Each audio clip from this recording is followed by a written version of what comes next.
தமிழ்நாட்டு மருத்துவமனை வளாகத்திலேயே மருத்துவர் வந்து 7 இடத்துல கத்தி வீசப்பட்ட இப்போ ஐசியூவில் நீங்க பார்த்து வந்திருக்கீங்க.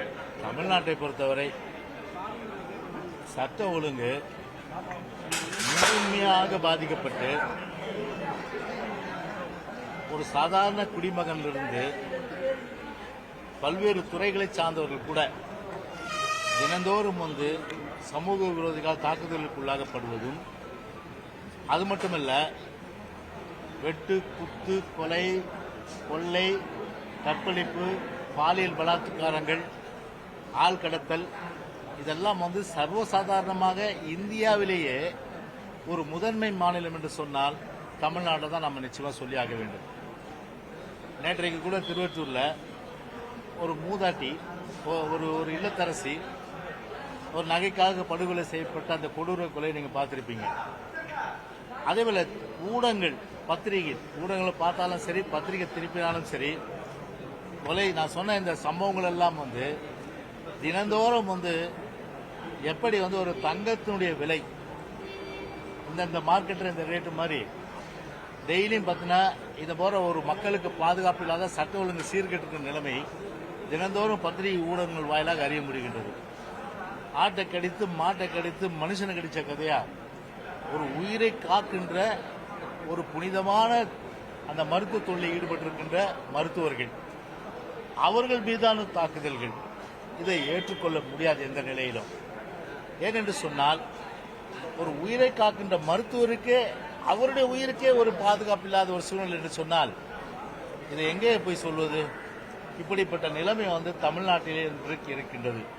அது குறிப்பாக இந்த கிண்டி அரசு மருத்துவமனையில் மெடிக்கல் ஆன்காலஜிஸ்டாக பணியாற்றுகின்ற திரு பாலாஜி அவர்கள் இன்றைக்கு ஒரு கத்தி குத்துக்கு ஆளாகி இன்றைக்கு அவர் வந்து மருத்துவமனையில் இதே மருத்துவமனையில் அனுமதிக்கப்பட்டிருக்கின்ற நிலைமையை பார்க்கும்போது நிச்சயமாக மனம் எந்த அளவுக்கு வேதனைப்படுகிறது என்பது தமிழ்நாட்டு மக்களும் சரி, எங்களுடைய உணர்வும் சரி, அதே போன்று கழக பொதுச்செயலாளர்கள் உடனடியாக இதை பார்த்துவிட்டு நீங்களெல்லாம் போய் சென்று அவருக்கு ஆதல் கூறி எப்போதும் மருத்துவர்களோடு நாங்கள் இருக்கிறோம் என்ற தைரியத்தை சொல்லி வர சொன்னார்கள். எனவே அந்த ஒரு அடிப்படையிலே நாம் போய் பார்த்தபோது அந்த நடைபெற்ற அந்த சம்பவத்தை கேட்டோம்.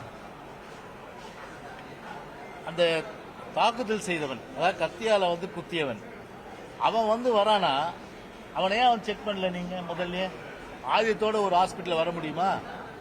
ஆயுதத்தோட வர முடியுமா ஹாஸ்பிட்டல்ல? ஆயுதத்தோட மருத்துவமனையில் வரப்பல. அதன் பிறகு மருத்துவர் இருக்கின்ற அறைக்கு போறார். அங்க போய் உள்ள போய் அவரை போய் கண்ணாபினா என்று அந்த ஆயுதத்தை கொண்டு வெட்டுறார். அவர் இன்னைக்கு வந்து பாத்தீங்கன்னா அவருடைய அந்த நிலை பார்த்தீங்கன்னா இன்றைக்கு மருத்துவமனையில் அனுமதிக்கப்பட்டிருக்க நிலை. நான் சொல்றேன், மெடிக்கல் கவுன்சில் ஆஃப் இந்தியா, அதாவது எம்சிஐ, அதை பொறுத்தவரை பல்வேறு விதிமுறைகள் எல்லாம் வகுத்திருக்குது. ஒரு மருத்துவமனையில் வந்து ஒரு மருத்துவர்களுக்கும் சரி, மருத்துவத்துறை சார்ந்த பணியாளர்கள், குறிப்பாக செவிலியர்கள், அதே போன்ற பல்வேறு வகையில் வந்து வேலை செய்யறவங்க, அவங்களுடைய அந்த வேலை பாதுகாப்பு, உயிர் பாதுகாப்பு அளிக்கப்பட வேண்டும் என்ற அந்த விதிமுறைகள் எல்லாம் வந்து தெளிவாக வகுத்து கொடுத்திருக்க நிலையில இந்த விடியாத இந்த ஸ்டாலின் அரசாங்கம் என்ன நடவடிக்கை அதன் மீது எடுத்தது? ஒரு நடவடிக்கை எடுக்கவில்லை. விளைவு என்ன? இன்னைக்கு யார் உயிர் போனாலும் என்ன, யார் குத்துப்பட்டாலும் என்ன, வக்கீலுக்கு பாதுகாப்பு இல்லை, பொறியாளர்களுக்கு பாதுகாப்பு இல்லை, மருத்துவருக்கு பாதுகாப்பு இல்லை, பொதுமக்களுக்கு பாதுகாப்பு இல்லை. இன்னைக்கு எல்லோருக்குமே பாதுகாப்பு இல்லாத ஒரு தமிழ்நாட்டிலும் சரி, ஒரு உலகம் முழுவதும் வாழுகின்ற எந்த குடிமகனாக இருந்தாலும் சரி, இந்திய குடிமகனாக இருந்தாலும் சரி, தமிழ்நாட்டில் இருக்கிற குடிமகன் என்ன எதிர்பார்ப்பான்? 2 விஷயம் எதிர்பார்ப்பான். ஒன்று, அடிப்படை கட்டமைப்பு வசதி அந்த அரசாங்கம் ஏற்படுத்தும், அதுல ஃபெயிலியர். இன்னொன்று, ஒரு சட்டம் ஒழுங்கு, போயிட்டு நிம்மதியாக வீட்டுக்கு திரும்பி வர முன் அந்த அளவுக்கு ஒரு சட்ட ஒழுங்கை பராமரித்து மக்களுடைய உயிருக்கு உடைமைக்கு ஒரு பாதுகாப்பை உத்தரவாதத்தை அளிப்பதுதான் ஒரு அரசாங்கத்துடைய பிரதான கடமையாக இருக்கணும். ஆனா அதுல டோட்டல் ஃபெயிலியர் இந்த கவர்மெண்ட். யாருக்கும் பாதுகாப்பு இல்லை. விளைவு பாருங்க, இன்னைக்கு உயிரை காக்கின்ற மருத்துவரை இன்னைக்கு தாக்குதலுக்குள்ளாகி, இன்னைக்கு கத்தி குத்துக்கு ஆளாகி இன்றைக்கு வந்து இன்னைக்கு மருத்துவமனையில் இன்றைக்கு அனுமதிக்கப்பட்டிருக்காங்க. கருணாநிதி பேரை வச்சா போதுமா? இந்த நூற்றாண்டு விழா கருணாநிதி பேர்ல வச்சிருக்கீங்க. நீங்க பேரை வைக்கிறது மட்டும்தான் ஸ்டாலினுடைய வேலை. எங்க போனாலும் ஒரு கருணாநிதி பேரை வைக்கிறது, ஒரு சிலையை வைக்கிறது, ஒரு மாலையை போடுறது. ஆனா விதிகள் படி முழுமையான அளவுக்கு சட்டத்தின்படி பாதுகாப்பு வழங்கப்படுதா என்றால் இந்த ஸ்டாலின் அரசாங்கம் வழங்கவில்லை. எனவே அதனுடைய உச்சக்கட்டமாக இன்றைக்கு மருத்துவர் மீதான தாக்குதலை நிச்சயமாக அனைத்து இந்திய அண்ணா திராவிட முன்னேற்ற கழகம் ஏற்றுக்கொள்ளாது. எதிர்காலத்தில் இது போன்ற தாக்குதல்கள் மருத்துவர் மீது வராத வண்ணம் முழுமையான அளவிற்கு பாதுகாப்பு கொடுக்க வேண்டியது அரசாங்கத்துடைய கடமை. ஆனால் இந்த ஸ்டாலின் அரசாங்கம் அது செய்யுமா என்றால் நிச்சயமாக அது செய்யாது. எனவே இன்றைக்கு நம்மை நாம் பாதுகாத்துக் கொள்ள வேண்டும் என்ற வகையில் தான் இன்றைக்கு தமிழ்நாட்டிலே இன்றைக்கு எல்லோரும் இன்றைக்கு இருக்கின்ற ஒரு நிலைமையில் இருந்து கொண்டிருக்கின்றோம். எனவே அந்த வகையில் என்னுடைய கண்டனத்தை முழுமையாக இந்த அரசாங்கம் தெரிவித்து மருத்துவர் விரைவிலே குணம் பெற்று அவர் திரும்ப வேண்டும், பழையபடி அவர் மருத்துவ சேவை செய்ய வேண்டும் என்ற வகையிலே அவர் இடத்துல சொல்லி அவருக்கு தைரியெல்லாம் சொல்லி வந்திருக்கிறோம். ஏன்னா மீதி விவரங்களை நம்முடைய முன்னாள் சுகாதாரத்துறை அமைச்சர் அவர்கள் இப்பொழுது அவர் கூறியது குறித்து அந்த கருத்துக்களை சொல்வார்கள். பாதிக்கப்பட்ட மருத்துவரை நேரடியாக அண்ணன் பொதுச் செயலாளர் எடப்பாடி அவர்களுடைய உடனடியாக போய் பார்த்து நீங்கள் முதல்ல மருத்துவருக்கு தைரியம் சொல்லுங்க அப்படின்னு சொன்னாங்க. இங்கே எல்லோருமாக நாங்கள் அங்கே தைரியம் சொன்னோம். அண்ணன் அவர்கள் சொன்னது போல, அண்ணன் ஜெயக்குமார் அவர்கள் சொன்னது போல அவருக்கு பார்த்தீங்கன்னா கடுமையான காயம். அது பொதுவாக நீங்கள் நல்லா இருக்காருன்னு இப்போ அமைச்சர் சொல்லிட்டு போறாரு. நான் கேட்டேன் எத்தனை இடத்துல காயம்னு கேட்டால் அவருடைய கழுத்தில் காயம் ஏற்பட்டிருக்கிறது, அதோடைய தலையில 2-3 இடத்துல காயம் ஏற்பட்டிருக்கிறது, அதே போல காதுல இயர் லோப்ல காயம் இருக்கு. எல்லா இடத்துலயும் மல்டிபிள் சூச்சர்ஸ் போட்டிருக்காங்க, எல்லா இடத்துலயும் சூச்சர் போட்டிருக்காங்க. ஏற்கனவே இந்த மருத்துவர் எனக்கு நன்றாக தெரியும், ஒரு துறையில மூத்த, அவர் தான் HOD மெடிக்கல் ஆன்காலஜியில் புற்றுநோயுடைய மூத்த மருத்துவர். அது மட்டுமல்லாமல் அவர் ஏற்கனவே இருதய சிகிச்சை பெற்றிருக்கிறாரு. இன்னொன்று பேஸ் மேக்கர் பொருத்திய மருத்துவர். அவரை இவ்வளவு ஒரு கொடூர தாக்குதல் இங்க எப்படி ஒரு மருத்துவமனையில் நடந்ததுதான் எங்களுக்கு ரொம்ப ஒரு ஆச்சரியமான விஷயமா இருக்கு. இன்னொன்று இட்ஸ் வெரி வெல் பிளான்டுங்க. அதாவது ஏதோ எதேச்சையாக நடந்த ஒரு வாக்குவாதத்திலேயோ ஒரு எதேச்சையாக நடந்த ஒரு உணர்ச்சி நடக்கல. இது ஒரு திட்டமிட்ட கொலை தாக்குதலாக தான் இதை பார்க்கிறோம். அது மருத்துவமனை வளாகத்துக்குள்ள நடந்திருக்கிறதா எப்படின்றத கேட்கிறோம். திட்டமிட்ட கொலைதான் கத்தி அவர் எடுத்துட்டு மறைச்சு வச்சிருந்து ரூம்குள்ள போய் ஒரு மருத்துவரை தள்ளி அது உள்ளார பல தாக்குதல் நடத்தி பல இடங்கள்ல காயப்பட்டு இப்ப எல்லா இடங்களையும் சூச்சர் போட்டுக்கிறாரு. ஸ்டேபிளா இருக்காரு, இருந்தாலும் கூட அவர் தீவிர சிகிச்சை பிரிவில் இருக்கிறாரு. மிகப்பெரிய கண்டனத்தை அண்ணன் பொதுச் செயலாளர் சார்பில் இதை தெரிவிச்சுக்கிறோம். இது முதல் சம்பவம் இல்லைங்க. இப்ப கடந்த வாரம் நவம்பர் 5ஆம் தேதி பாத்தீங்கன்னா திருச்சியில் இருக்கக்கூடிய ESI மருத்துவமனையில் மருத்துவர் முத்துக்கார்த்தியின் வரைக்கும் மணப்பாறையில் இருந்த டாக்டர், அவரை 5 பேர் சேர்ந்து அவங்க அசால்ட் பண்ணிக்கிறாங்க. அப்ப இதுல அண்ணன் சொன்னது போல இப்ப சட்டம் ஒழுங்கு தமிழ்நாட்டில் சீரழிஞ்சிருக்குன்னா இப்ப இந்த கொலை சம்பவங்கள் இல்ல கொடூர குற்ற சம்பவங்கள் அல்லது தாக்குதல் ஏதோ ரோட்ல மட்டும் நடக்கலீங்க. ரோட்டை தாண்டி இப்ப மருத்துவமனை வளாகத்தில் உயிரை பாதுகாக்கக்கூடிய மருத்துவருக்கே இது நடந்திருக்குன்னா இது பெரிய ஒரு வெட்கக்கேடான செய்தியா தான் இந்த கருத்தை நாங்க பதிக்கிறோம். ஏன்னா இப்ப நீங்களே பாத்தீங்க எவ்வளவு ரத்தம் அங்க சிந்தி இருக்குன்னு பாருங்க. அதாவது நோயாளி தான் ரத்த வெள்ளத்தில் கிடப்பாருன்னு சொல்லுவாங்க. ஆனா உயிர் காக்கிற மருத்துவரே இந்த மருத்துவமனையில் ரத்த வெள்ளத்தில் கிடக்கிற இந்த செய்தியை இந்த திராவிட முன்னேற்ற கழக ஆட்சியை தான் பார்க்கிறோம். அனைத்து இந்திய அண்ணா திராவிட முன்னேற்ற கழகத்தில் சார்பிலாக பொதுச்செயலாளர் சார்பில் கடுமையான கண்டனத்தை தெரிவிச்சுக்கிறோம்.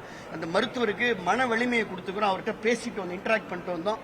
அவரும் சொன்னாரு பொதுச்செயலாளர் சார்பில் நீங்க தைரியமா இருங்க அப்படின்ற அந்த கருத்தை சொல்லிட்டு வந்துக்கிறோம். அரசு மிக கடுமையான நடவடிக்கை எடுக்கிறது. இந்த ஒரு சம்பவத்தில் உடனே ஒரு அரெஸ்ட் காமிப்பாங்க, அதெல்லாம் இங்க நிகழ்வு. அப்ப இந்த சம்பவங்கள் தொடருது. அதான் நாங்க என்னுடைய கேள்வி. அண்ணதான் அழகா சொல்லிட்டாங்க, இந்த சம்பவங்கள் தொடருது. இந்த தொடர் சம்பவம் ஏதோ ஒரு புறநகர்ல கிராமத்தில் இருக்கக்கூடிய மருத்துவமனையில் அது நடக்கல. இந்த சென்னை கார்பரேஷன்ல சிட்டியில தமிழ்நாட்டுடைய தலைநகராணி மருத்துவ தலைநகர் வேற சொன்னோம். இப்ப தலைநகரில் இருக்கக்கூடிய மைய மருத்துவமனையிலேயே ஒரு காவல்துறையால பாதுகாப்பு கொடுக்க முடியும்னா அந்த காவல்துறை என்ன செய்யுது? காவல்துறைக்கு பொறுப்பேற்றக்கூடிய முதலமைச்சர் என்ன செய்கிறாரு? இப்ப இதை விட நீங்க கேட்ட கேள்விக்கு ஒரே ஒரு பதில் தான். இந்த அரசின் மீதும் இங்க வருகை தந்திருக்கக்கூடிய சுகாதாரத்துறை அமைச்சர் மீது இந்த மருத்துவருக்கு நம்பிக்கை இருந்தால் அவர்கள் ஏன் சுகாதாரத்துறை அமைச்சரும் துணை முதலமைச்சரும் சென்றதற்கு பிறகு இப்ப சாலையில் அமர்ந்து போராட்டம் பண்றாங்க? தான் என்னுடைய ஒரே கேள்வி. அப்ப இந்த சாலையில் அமர்ந்து இருக்கக்கூடிய போராட்டம் செய்யக்கூடிய மருத்துவர்கள் செவிலியர்களுக்கு இந்த அரசின் மீது நம்பிக்கை இல்லை, இந்த நிர்வாகத்தின் மீது நம்பிக்கை இல்லை, துணை முதலமைச்சர் மருத்துவத்துறை அமைச்சர் மீது நம்பிக்கை இல்லாத தரையில் உட்கார்ந்துருக்காங்க. இதை விட நான் என்ன சொல்ல முடியும்? அவங்க நீங்க கேக்குறாங்க மருத்துவ பாதுகாப்பு சட்டம் அந்த மருத்துவமனை மாதத்துக்கு கேட்கறாங்க. நீங்க வைக்கக்கூடிய அந்த இதை நீங்க சொல்றீங்க. கடந்த அதிமுக ஆட்சியில இது ஏன் நிறைவேற்ற இல்லைங்க? அதாவதுங்க கடந்த அதிமுக ஆட்சியில் இது மாதிரி ஏதாவது சம்பவம் நடந்திருக்கா? அதாவது ஒரு இடங்கள்ல உணர்ச்சி வசப்பட்டு எங்கேயா ஒருத்தர் அது மாதிரி சம்பவமே நடைபெறல.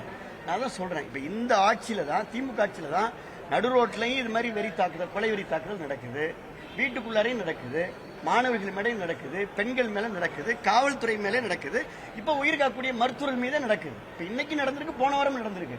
அட்லீஸ்ட் போன வாரம் நடந்ததுக்கு அப்புறமா இந்த நாங்க அது கடுமையான கண்டனத்தை பொதுச் செயலர் தெரிவிச்சாரு. இப்ப நாங்கெல்லாம் ட்விட்டு போட்டோம், அண்ணன் தொடர்ந்து பேசுறாங்க, பொதுச் செயலர் தொடர்ந்து சட்டம் ஒழுங்கு சீர்குலையும் சொல்றாரு.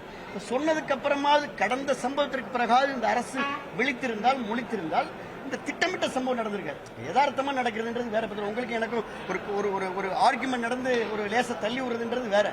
இது உள்ள கத்தி எடுத்து அண்ணன் சொன்னது போல ஆயுதம் எப்படி வந்தது என்று அண்ணன் ஜெயக்குமார் அவர்கள் கேள்வி எழுப்பினார்.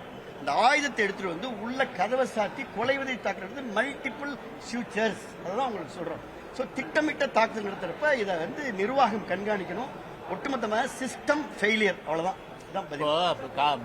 மருத்துவத்துறை அமைச்சர் ஒரு பேட்டி கொடுத்தாரு. நீங்க கேள்வி கேட்பீங்க, இந்த மாதிரி காவல்துறை என்ன செய்யணும், அப்போ என்ன ஒரு பொறுப்பு அமைச்சர் சொல்லணும், எல்லாவித நடவடிக்கையும் நிச்சயமா எடுக்கிறோம், காவல்துறை கடுமையான நடவடிக்கை எடுக்குன்னு சொல்றது ஒரு பொறுப்புள்ள அமைச்சர் சொல்ற பதில். ஆனா என்ன சொல்றாரு, ஒவ்வொருத்தருக்கும் போலீஸ் பாதுகாப்பு நாங்கள் கொடுக்க முடியாது சொல்லி எப்படிப்பட்ட ஒரு பொறுப்பான அமைச்சர் ஒரு பொறுப்பற்ற முறையில ஒரு பொறுப்பில்லாத வகையில இன்னைக்கு பேட்டி கொடுத்துருக்காங்க. டெங்கு 20,000 பேர் இன்னைக்கு பாதிக்கப்பட்டு 8 பேர் செத்துருக்காங்க. இதுக்கு ஏடிஎம்கே கம்பேர் பண்றாரு. ஏடிஎம்கே ஆட்சியில் இப்போ என்ன புள்ளி உரமா நாங்க கேட்டோம், மக்கள் புள்ளி உரத்தை கேட்டாங்க. இப்ப ஆட்சியில் நீங்க இருக்கிறீங்க, எங்க கண்ட்ரோல் பண்றதுனா 8,000 பேர் எங்க ஆட்சியில் டெங்கு பாய்ச்சாங்க. அதுக்கு தகுந்த முன்னெச்சரிக்கை நடவடிக்கை, முன்னேற்பாடு நடவடிக்கை, விழிப்புணர்வு ப்ரோக்ராம் எல்லாம் அன்னைக்கு ஒரு அன்னைக்கு பொதுச்சாலை உத்தரவிட்டு சிஎம் உத்தரவிட்டு அமைச்சரை பொறுத்தவரை விழிப்புணர்வு ப்ரோக்ராம் நடத்தி அவ்வளவு தூரம் பண்ணி ஒரு இம்பாக்டா எல்லாமே இன்டாக்டா எல்லாம் நடந்தது. ஆனா இன்னைக்கு நடக்குதா? இன்னைக்கு அது மாதிரி இன்னைக்கு 20,000 பேர் பாதிக்கப்பட்டிருக்காங்க, 8 பேர் செத்துருக்காங்க.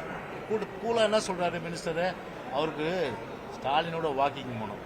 அதுதான் இந்த வேலையை ரிசைன் பண்ணி விட்டுட்டு இந்த இவர் இருக்கார் பாரு, யாரு உதயநிதி கூட ஒருத்தர் இருப்பாரு, யாரு அன்பில் மகேஷ். நான் ட்விட்டர் போட்டேன், தயவுசெய்து நீங்க பாத்தீங்கன்னா ஸ்டாலினை அவர் ராஜினாமா பண்ண சொல்லிட்டு அவர் உங்க பிஏ கூட உதயநிதி பிஏ கூட வச்சுங்க, அந்த அந்த துறையை சீரழிக்க வேணாம். அதே போல நான் கேட்கிறேன், மருத்துவத்துறையை சுப்பிரமணியம் சீரழிக்க வேணாம். தயவு கூர்ந்து முதலமைச்சருக்கு என்ன வேண்டுகோள் வைக்கிறோம்னா, தயவுசெய்து இவரை நீக்கிட்டு உங்களுடைய உதவியாளராக வச்சுக்கிட்டு நடைபயணத்தில் சாயந்தரத்தில் கூப்பிட்டுன்னு போனா மருத்துவத்துறையாவது உருப்படும். அதை முதல்ல செய்யுங்க. ஏன்னா மருத்துவத்துறையில ஒரு உயிர் காக்கும் துறை, மருந்து இல்லை, டாக்டர் இல்லை. இன்னைக்கு ஒவ்வொரு ஹாஸ்பிட்டலும் பார்த்தீங்கன்னா 100% அளவுக்கு எங்களுடைய மருத்துவமனை டாக்டருங்க, நர்சஸ் எல்லாம் பணியாளர் இருந்தாங்கன்னா இன்னைக்கு கிட்டத்தட்ட 40% இருக்காங்க, 60% பேர் இல்லை. எப்படி உயிர் காக்க முடியும்? ஆனா வாய் கூசாம போய் சொல்றது, மக்களை ஏளனமா பேசுறது. அங்க பார்த்தா இப்ப ஏடிஎம்கேல 8,000, நாங்க 20,000. இது என்ன தப்பு இருக்கு? ஏடிஎம்கேல 16 பேர் செத்தாங்கன்னா இங்க 8 பேர் செத்தாங்க. புள்ளி வரமா நாங்க கேட்கிறோம், ஒருத்தர் கூட சாவாம பாக்குறது, டெங்குல யாருமே பாதிக்கப்படாம பாக்குறதுதான ஒரு அரசாங்கத்துடைய கடமை. இந்த கடமையிலிருந்து தவறியத ஸ்டாலின் உதவியாளரை வச்சீங்க, மருத்துவத்துறைக்கு வேற யாராவது அமைச்சரை போடுங்க. அதுதான் தமிழ்நாட்டு மக்கள் எதிர்பார்ப்பு. ஓகே, போலாம் மீதி அடுத்து பார்க்கலாம்.